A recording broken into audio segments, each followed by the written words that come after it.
fresh table napkin. Lay the napkin face down, fold in half the napkin diagonally. Take the right end and fold it up to meet the four corner. Make sure the edge of fold remain as shown.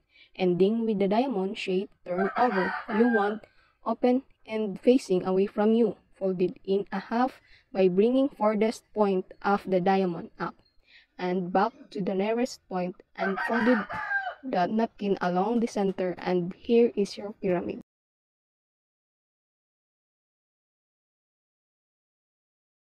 Bishop's hat. Lay your napkin flat on a table, fold it in half. Fold the right top corner down to the bottom edge, and fold the bottom half on the top to the bottom corner. Tap the left point into the fold, turn the napkin over and tap the other point in. Stand the napkin up and push down a material in the center, and there you have bishop hat.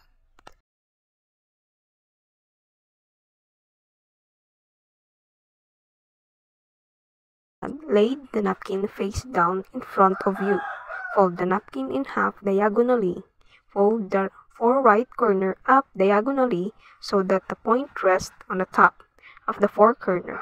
Flip the napkin over while keeping the open end pointing away from you. Curl both sides up so they meet in the middle and tap one into the other. Stand it up and straightening out.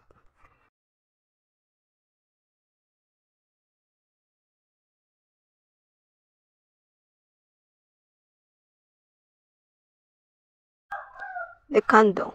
First thing we should do when doing the candle fold is lay the napkin in front of you. This is followed by folding the napkin in half diagonally.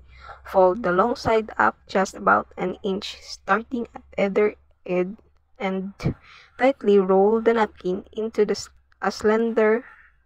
Take care to roll it straight so it will stand solidly. Tuck the end of the roll into the base and the back side and sand it up.